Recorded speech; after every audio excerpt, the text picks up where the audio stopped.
Olá, boa noite. A semana é quente em Brasília, onde eu estou gravando hoje, e para ajudar a entender o impacto dos últimos acontecimentos na política nacional, o É Notícia recebe hoje o cientista político Murilo Medeiros. Murilo, muito obrigado pela disponibilidade para estar aqui com a gente. Obrigado, Beatriz, obrigado pelo convite. Cumprimentar a todos que nos assistem ao É Notícia. Murilo, a gente teve uma série de fatos aqui nessa semana, desde prisão da Carla Zambelli na Itália, a gente teve a oficialização do tarifaço pelo presidente americano Donald Trump, a imposição de sanções pelo governo americano ao ministro Alexandre de Moraes. Então, na verdade, eu começo te perguntando, disso tudo, qual que é o saldo político para o governo e também para a oposição nessa semana? Beatriz, foi um julho super movimentado na política doméstica, nas relações diplomáticas do Brasil com os Estados Unidos, e o desfecho final do tarifaço de Trump, que foi muito desidratado, com o anúncio de quase 700 exceções de setores que ficaram de fora dessa tarifa de 50%, mas todo esse saldo revela que a insensatez de alas da oposição que foram buscar o governo norte-americano para sancionar o Brasil, para penalizar o Brasil, mostrou uma estratégia errada, né? Houve o saldo final na política brasileira, deixou a oposição, o campo mais à direita, ainda mais fragmentado, ainda mais dividido, porque é um erro crasso você sacrificar os interesses do Brasil, da soberania nacional, para tentar salvar, em termos jurídicos, um ex-presidente da República, né? Toda essa consequência fortaleceu, fez ressurgir, o governo Lula ressurgiu das cinzas com o tarifaço, né? E agora, o que o Brasil precisa para tentar ampliar essa conexão com o governo americano é uma diplomacia inteligente, menos bravatas, menos arroubos, inclusive do atual presidente da República, menos o anti-americanismo que era tão presente na nossa diplomacia e tentar buscar criar pontes de conexão com o governo americano, olhando para o pragmatismo, para o interesse comercial do Brasil. Porque quando essa tarifa entrar em vigor, tendo em vista que 60% das nossas exportações ainda serão tarifadas, como carne, frutas, o agronegócio, a indústria ainda vai ser muito penalizada. Então, nessa reta final, cabe ao governo brasileiro redobrar os seus esforços na busca da diplomacia, da conversa. É preciso sobriedade nesse momento para tentar uma conexão com o governo norte-americano e tentar reverter o restante do setor produtivo que ainda vai ser penalizado com as tarifas. Agora, o fato de terem entrado todas essas exceções, né, que diminuem aí em um pouco mais de 40%, o impacto econômico do que seria o impacto inicial que se imaginou desse tarifaço. Mesmo sem o governo ter conseguido criar esse canal mais próximo de comunicação, por exemplo, a gente não viu nenhuma interlocução direta entre os presidentes, né? E os Estados Unidos pareceram mais fechados ao Brasil do que a outros países nessas últimas semanas de negociação, mas isso foi uma vitória do governo ou foi um sinal de que os Estados Unidos entenderam também que isso poderia ser prejudicial para a própria economia deles? Foi um olhar muito pragmático dos próprios empresários norte-americanos. Por exemplo, o suco de laranja é um ingrediente indispensável ali na mesa do americano. E os Estados Unidos dependem muito das exportações do Brasil, né? Então, foi muito da pressão interna dos empresários americanos que fizeram com que Trump aliviasse um pouco esse tarifaço. O Brasil tem pouca presença em Washington, de trabalho de advocacy, de empresários locais que têm o diálogo com o governo americano. Até porque nossa relação com os Estados Unidos vem mais de 200 anos, né? O Brasil é um parceiro amistoso dos americanos. Fomos parceiros dos Estados Unidos na Segunda Guerra Mundial. Nesse período todo, tivemos pouquíssimos embates diplomáticos. O Brasil é um grande exportador dos Estados Unidos e também um grande importador, né, dos produtos americanos. Basta olhar nas ruas brasileiras o tanto de carros, por exemplo, que tem de dos Estados Unidos no Brasil. Então, todo esse processo vai exigir que o Itamaraty esteja mais presente em Washington, a partir de agora, e também o nosso corpo não só diplomático, mas também do empresariado brasileiro. É preciso que esses empresários estejam também próximo do governo americano, próximo do poder decisório, porque não adianta apenas conversar com parlamentares americanos, né? É preciso entrar na Casa Branca, é preciso chegar no chefe de Estado, lá o Marco Rubio, das pessoas próximas que cercam Trump e que aconselham o presidente americano. Então, essa presença do setor produtivo brasileiro nos Estados Unidos vai ser fundamental daqui para frente. E aí, se por um lado a gente precisa de mais empresários e mais interlocução do governo dentro da Casa Branca, próximo ao Marco Rubio, quem a gente está vendo que consegue um acesso a este governo americano é, por exemplo, o deputado Eduardo Bolsonaro, filho do ex-presidente Bolsonaro. Então, eu queria falar um pouquinho da situação dele também. Como que você vê esse cenário para o Eduardo?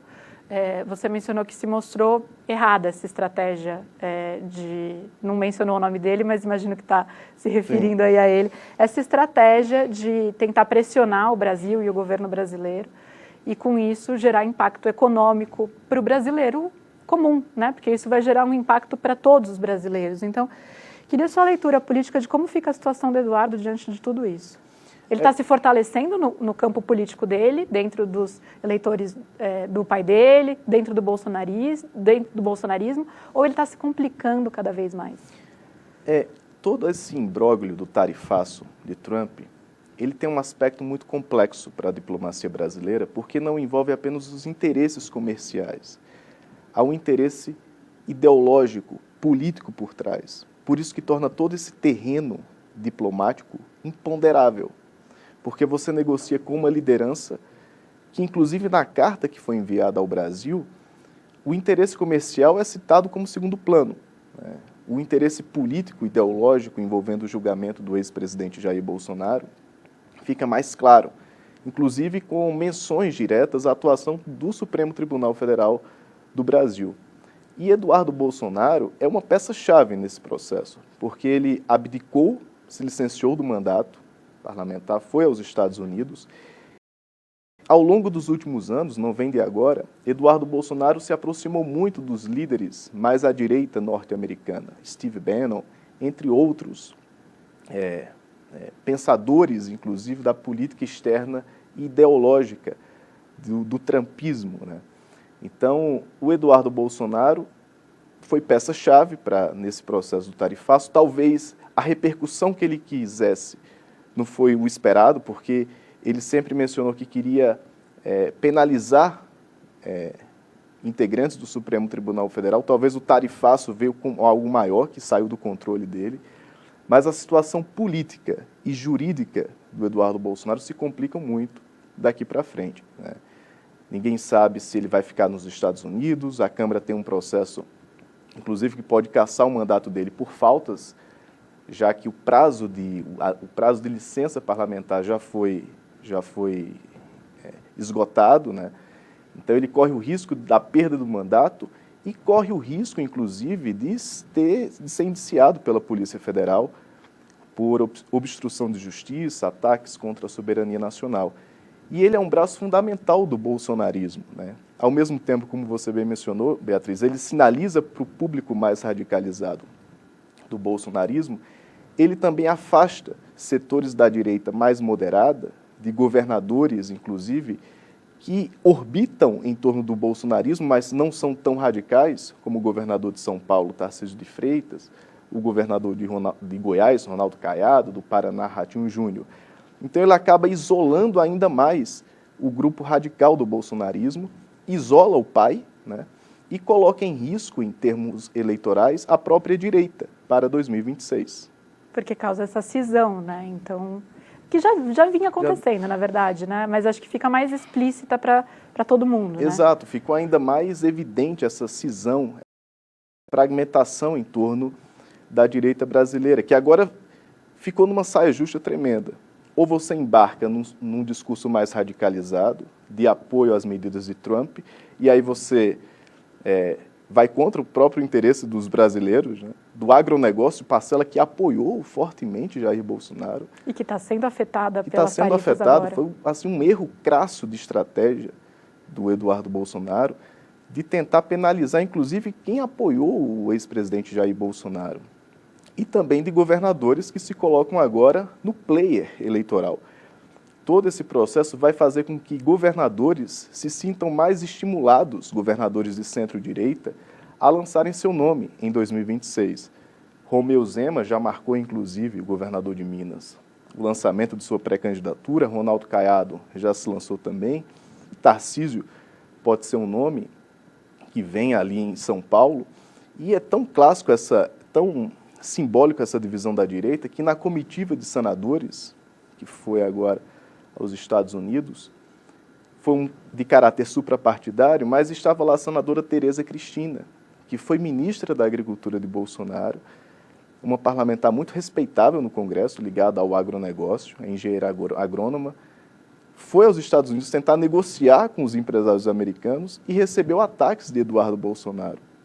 Ou seja, dentro da própria base mais à direita, mais conservadora, Eduardo Bolsonaro tem criado cisões, né? E são cisões que podem ser aprofundadas para 2026, colocando em risco o grupo de uma oposição que tinha tudo para voltar ao poder no futuro próximo, mas que com toda essa estratégia errática de Eduardo Bolsonaro, vai colocar em risco essa possível e agora mais distante união do campo conservador brasileiro.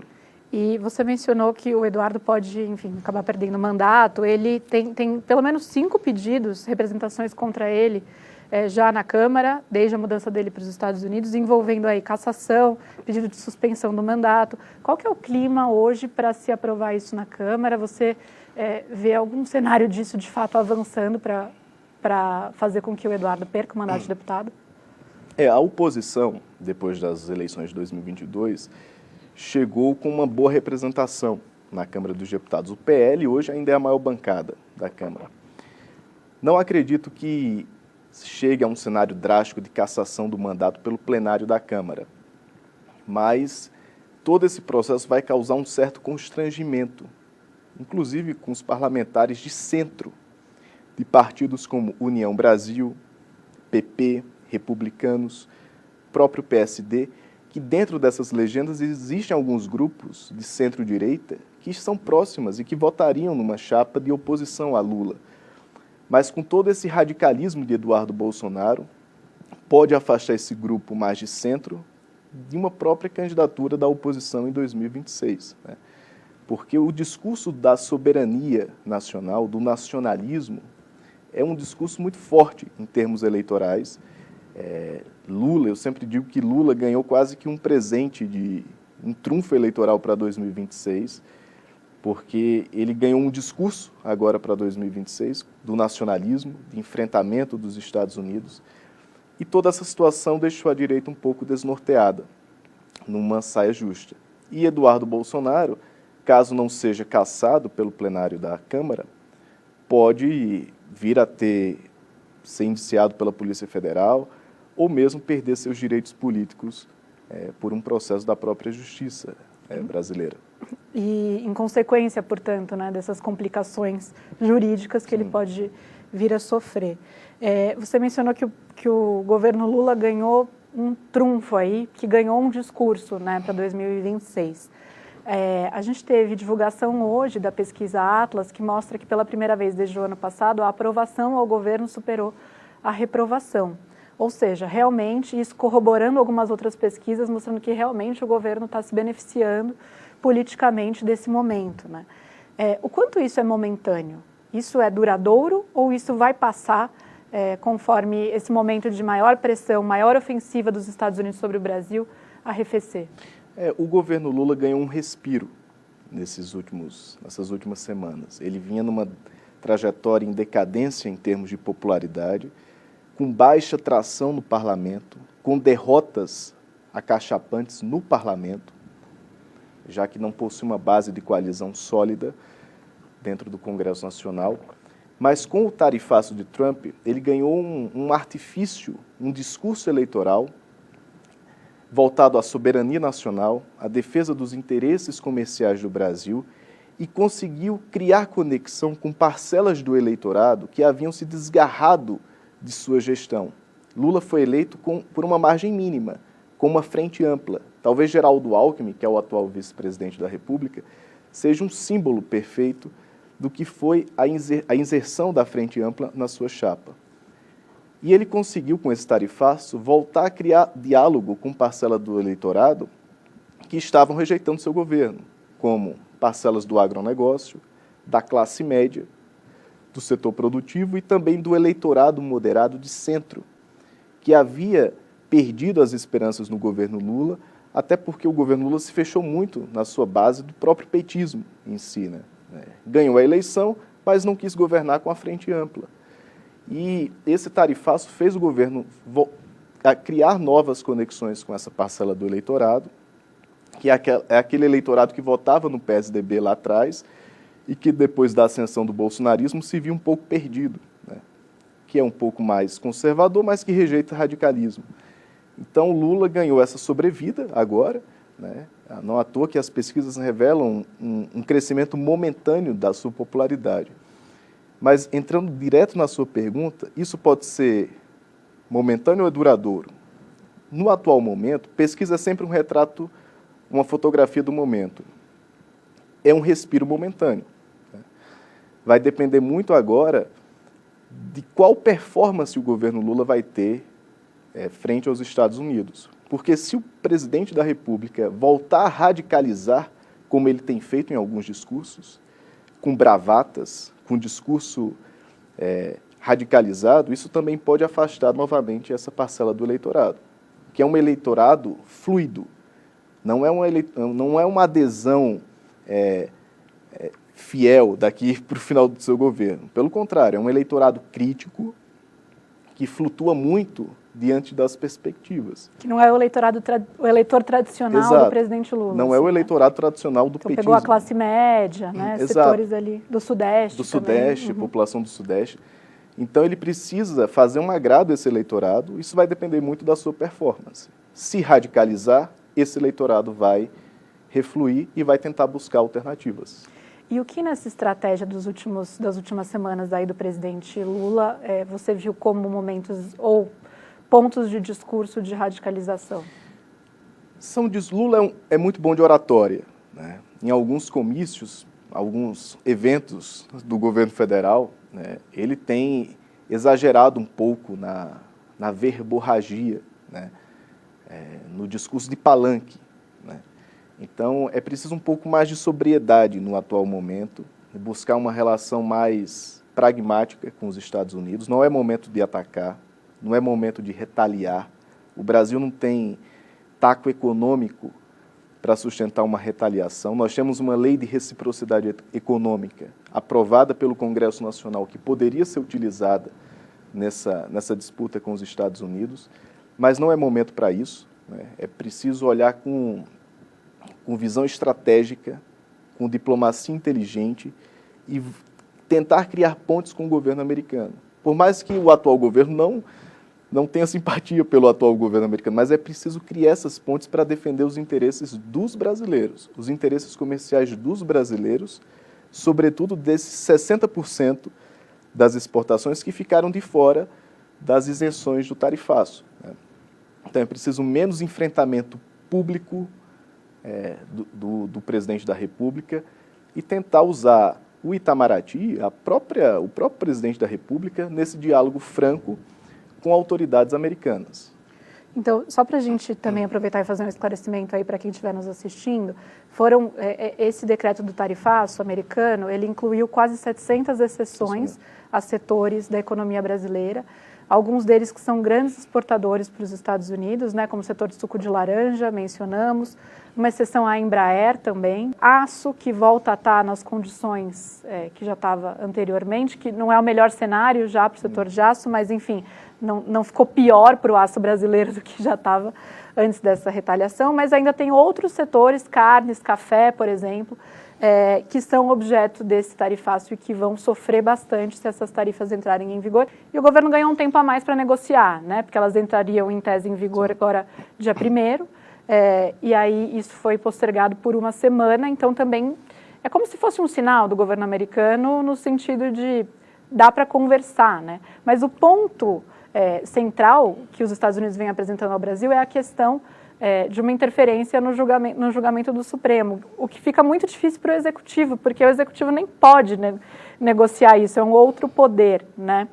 E aí eu falo um pouco do Supremo agora, porque aí a gente teve no mesmo dia a imposição dessas sanções por parte dos Estados Unidos ao ministro Alexandre de Moraes, diretamente usando a tal da lei Magnitsky, né? O Supremo, ele se fragiliza mais, porque a gente sabe que tem um desgaste na imagem do Supremo perante a população, ou ele de alguma maneira se fortalece e se beneficia disso. E se você vê o Supremo recuando ou se amedrontando de alguma maneira diante do que foi feito pelos Estados Unidos com o ministro Alexandre. Beatriz, essa é uma excelente pergunta, porque o ataque de Trump ao ministro Alexandre de Moraes, ele pode ter excessos, pode ter da atuação do ministro, né?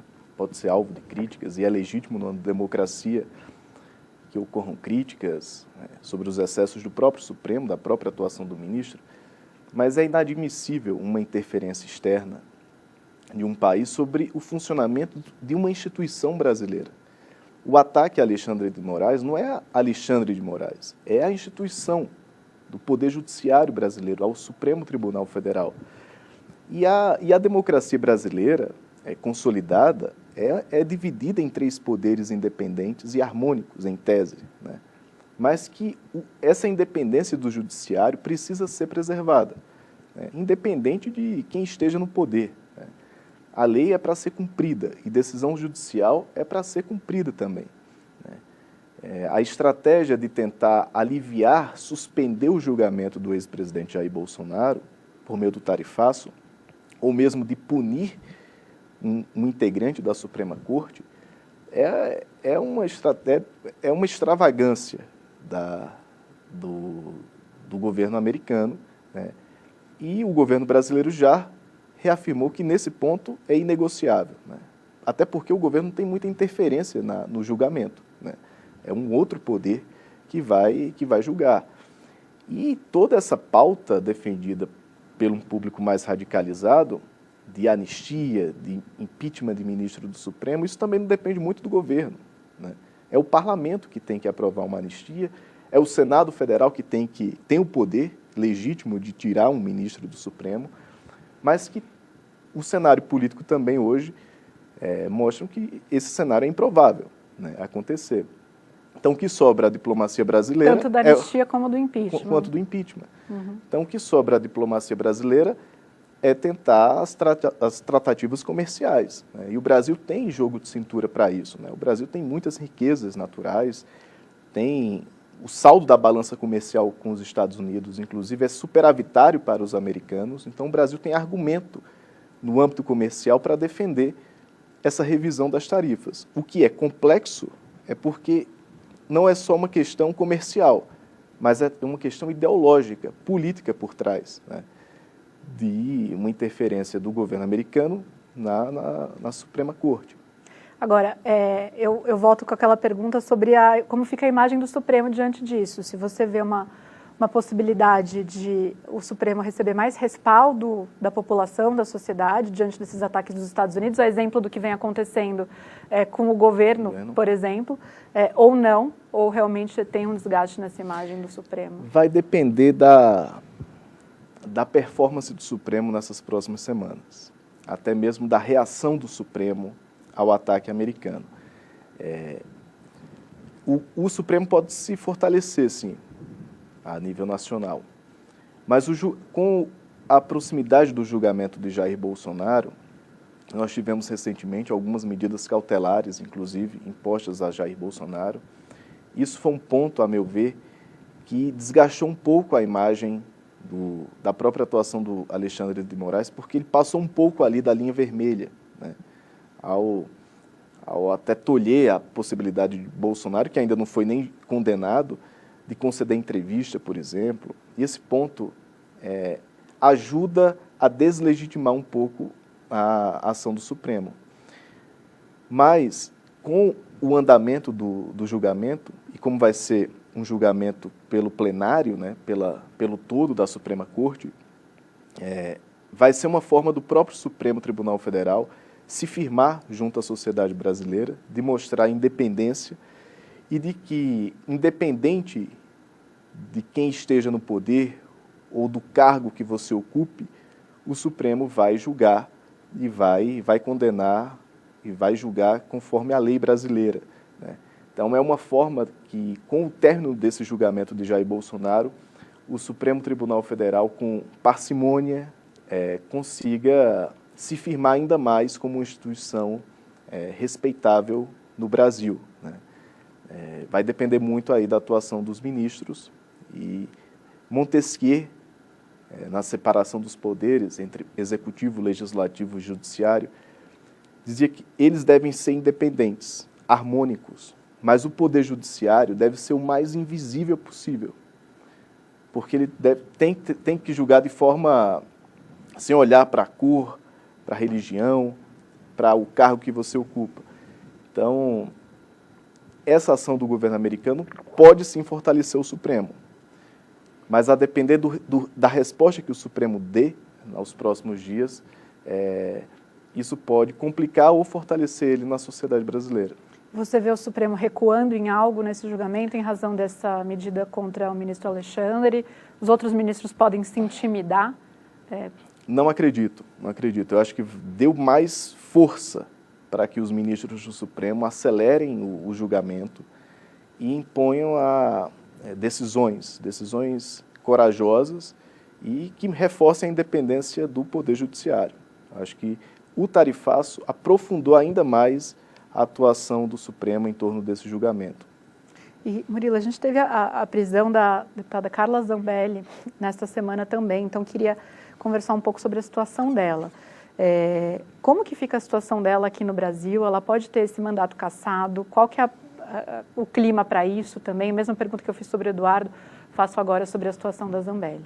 A Zambelli é outro ícone do bolsonarismo, né, que acabou indo para outro país, e tem o bolsonarismo tenta agora se projetar, porque o atual governo italiano é um pouco mais à direita, tenta agora usar o governo italiano para tentar evitar uma prisão, né, dela, o retorno dela ao Brasil. A extradição, né? Dela ao Brasil.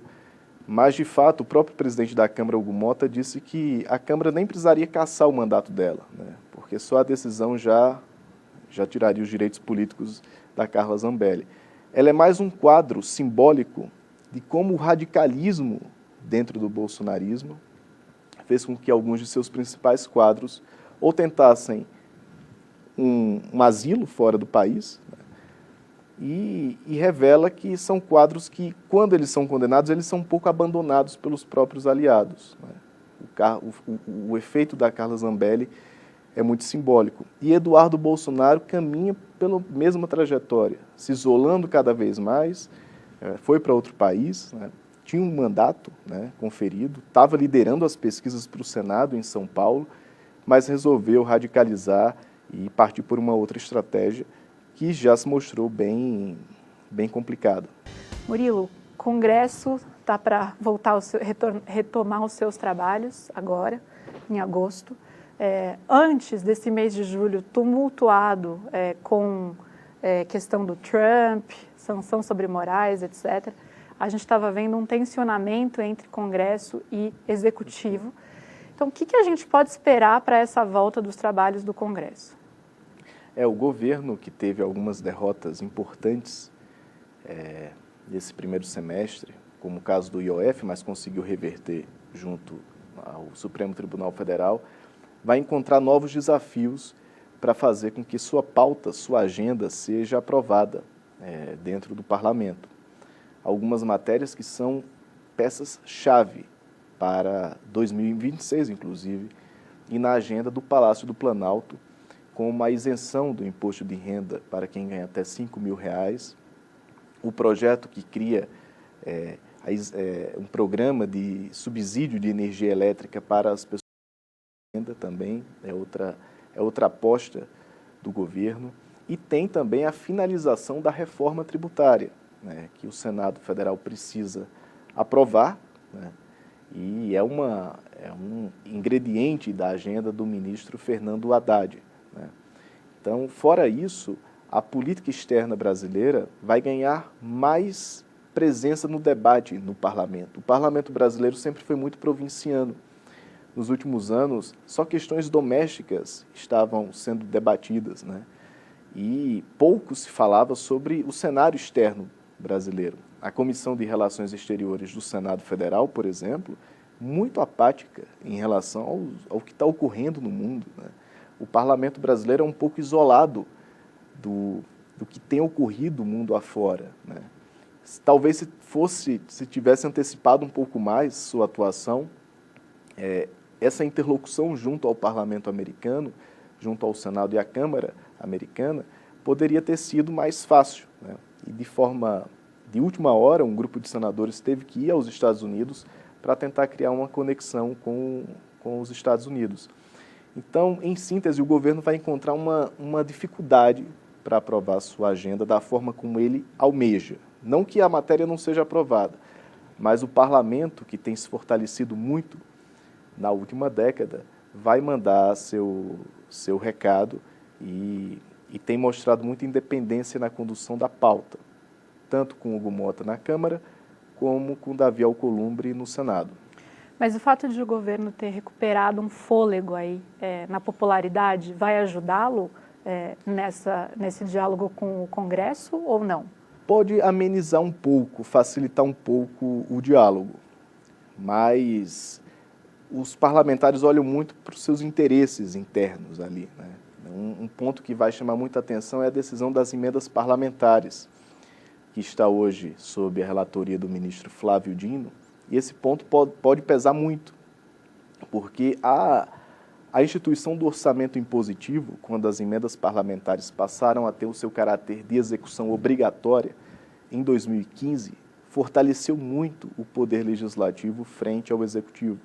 Os parlamentares passaram a ter independência e maior inserção sobre o orçamento público, né? O governo perdeu um pouco o poder de barganha naquele prazo de liberação ou não de emenda parlamentar e até mesmo na distribuição de cargos na esplanada dos ministérios. O governo pode ter, sim, uma melhora na interlocução, mas vai ter que negociar muito com a Câmara e com o Senado. E não é uma negociação com as lideranças partidárias, porque os partidos, inclusive aqueles que compõem os ministérios do governo, não são coesos, né? Dentro dos partidos, do MDB, do PSD, do União Brasil, existem correntes. Algumas correntes que apoiam o governo e outras que são de oposição. Então é uma negociação muito no varejo, que vai exigir muito da articulação política do governo nesse segundo semestre. Quanto mais a gente se aproxima de 2026, mais difícil fica essa negociação também, né? Porque está cada um já no Congresso de olho em como vai se posicionar na disputa do ano seguinte, né? Exato. Os atores políticos começam a se movimentar, né? Por exemplo, um exemplo clássico agora foi o líder do União Brasil no Senado, o senador Efraim Filho, que tinha um perfil de mais independência no Senado. Agora, final de semana passado, subiu no palanque junto com Michele Bolsonaro e anunciou que vai fazer oposição ao governo. Então, ao longo dos próximos meses, vamos ter muitas movimentações de aliados que viram adversários ou adversários que viram aliados, a depender da conformação partidária regional do Brasil, que é bem característica, né? De cada região tem sua particularidade. O MDB do Nordeste, por exemplo, é um apoiador fiel do governo Lula. Família Calheiros, o MDB do Piauí com Marcelo Castro. Agora, o MDB do Sul e do Sudeste, o prefeito de São Paulo, Ricardo Nunes, é do MDB, mas que, aliado de Tarcísio, é a oposição ao governo. Então, até mesmo os partidos têm suas características regionais que o governo vai ter que negociar com cada liderança no varejo com lideranças regionais específicas. E aí, falando de 2026, a gente está a 1 ano e 2 meses da eleição de 26, mais ou menos, e a gente sabe que em política, em campanha eleitoral, isso é tempo demais, né? Porque as coisas podem mudar aí de uma semana para outra, às vezes de um dia para o outro, né? Mas, assim, com o cenário que a gente tem hoje, o que você vislumbra em 2026 na eleição presidencial? Assim, como que as forças políticas chegam nesse 26? Ainda é muito cedo para traçar o cenário, mas o que podemos afirmar é que no campo mais à esquerda, Lula é a alternativa. Ao longo desse mandato de Lula não foi forjado nenhuma liderança capaz de ocupar o espaço do atual presidente da República. Até se pensou no ministro Fernando Haddad, mas a economia não respondeu como se esperava. O próprio PT sabotou um pouquinho ali internamente, disputas internas do PT, fez com que a liderança dele não alcançasse um êxito maior. Então, no campo da esquerda, Lula deve ser a aposta principal, né? Vai buscar o seu 4º mandato. Mas chega como favorito? Não chega, não chega. O Brasil e as democracias mundiais vivem um fenômeno que nós chamamos na ciência política da crise dos incumbentes. Quem ocupa hoje um mandato, sobretudo no executivo, sofre uma certa dificuldade em ter uma alavancagem de sua popularidade e em disputas muito polarizadas, como nós vimos no Brasil, as eleições tendem a ser cada vez mais decididas por margem de voto mínima. Então, por mais que o governo tenha a máquina na mão, tenha uma estrutura robusta de políticas sociais, vai enfrentar um desafio muito complexo para renovar o mandato. Vai depender muito do cenário econômico, do fôlego da sua popularidade, se ele vai manter esse nível crescente de melhora de sua popularidade. E no campo mais à direita, temos uma fragmentação excessiva, com governadores de centro-direita bem avaliados, mas que não possuem capilaridade nacional, né, para além de seus estados, como Ronaldo Caiado em Goiás, Ratinho Júnior, Romeu Zema, o próprio Tarcísio. E esse é um desafio para o campo mais à direita. E outro desafio para esse campo é que eles não conseguem sobreviver muito, ganhar tração eleitoral, sem o apoio do Bolsonaro. Bolsonaro é um forte cabo eleitoral ainda no Brasil. Cerca de 30% do eleitorado, de 25% a 30%, ainda seguem fielmente, aquele eleitor fidelizado para onde ele vai mirar, né, na eleição de 2026. Então, todos esses candidatos com Bolsonaro fora do páreo vão buscar herdar esse espólio do bolsonarismo. O desafio agora é ver aquele que vai chegar no segundo turno. Segundo turno nós vamos ter. Aquele que vai chegar no segundo turno é o candidato mais radicalizado ou é um candidato mais à direita moderado? Para Lula, o melhor cenário é enfrentar um candidato mais radicalizado, porque ele faz o confronto do nós contra ele. Se ele for para o segundo turno com um candidato mais moderado, um governador, por exemplo, mais moderado, ele vai ter sérias dificuldades de renovar o mandato, no atual cenário, né? Claro que ainda tem muita água para rolar aí debaixo dessa ponte até 2026. Os governadores que defendam a anistia para os acusados de tentativa de golpe de Estado vão poder se apresentar como moderados? Até pode, Beatriz, até pode. Apesar que é um discurso que descola muito de uma ideia de centro político. Mas como esses governadores estão atrelados ainda ao apoio de Bolsonaro, muitos fazem esse gesto de que vão defender a anistia como um todo. Por que eles fazem esse gesto? Porque a anistia não vai ser o tema central da eleição de 2026. É um tema secundário, é um tema terceirizado quase. O que vai pesar na decisão do voto do brasileiro é se o preço do alimento está barato na sua mesa. né? Se o governo está entregando aquilo que prometeu durante a campanha. É o problema do dia a dia do brasileiro. E se não tivesse, a culpa é do Lula ou do Trump, né? Do Trump. Acho que essa vai ser a disputa Exato. também, né? E Lula ganhou um discurso agora, para 2026, que ele não tinha até então. Porque caso o Brasil seja muito penalizado com as tarifas, e alguns setores vão ser, ele tem um discurso agora de que a interferência externa, por conta da família Bolsonaro que está lá fora, acabou interferindo e prejudicando os interesses do Brasil. Isso, ele tem um trunfo de discurso e para a oposição, vai colocar ela numa saia justa tremenda. E você estava falando de como o legislativo está empoderado, né, frente ao executivo nos últimos anos, não só nesse governo. Você vê algum caminho para isso ser alterado ainda nesse mandato do Lula ou não? Esse é o cenário que temos e é com isso que esse presidente e o próximo que for eleito, seja ele reeleito ou um outro nome eleito, vai ter que lidar e é a nova realidade da política. Seja qual for o próximo presidente da República, ele vai ter que lidar com um Congresso cada vez mais independente, que tem maior independência sobre o orçamento, que é capaz de derrubar vetos presidenciais, de desidratar medidas provisórias e de aprovar decretos legislativos derrubando portarias do Executivo, como foi o caso do IOF. Então, o Congresso cada vez mais fortalecido, que eu tenho chamado de saímos de um hiperpresidencialismo para um presidencialismo congressual, né, com o eixo de poder centralizado e ancorado mais no legislativo e menos na presidência da República. Hoje, para você aprovar uma matéria estrutural no Brasil, como foi o caso da reforma tributária, a negociação final para ser aprovada não foi dentro do Palácio do Planalto, mas foi na Península dos Ministros, com os chefes da Câmara e do Senado. Hoje, quando o prefeito vem a Brasília, ele passa primeiro no gabinete do senador e do deputado, atrás de recursos e emendas, e depois vai no gabinete do ministro. Hoje, você ser uma liderança partidária dentro do Congresso vale muito mais a pena do que ocupar um ministério de portos e aeroportos, um ministério pequeno, por exemplo.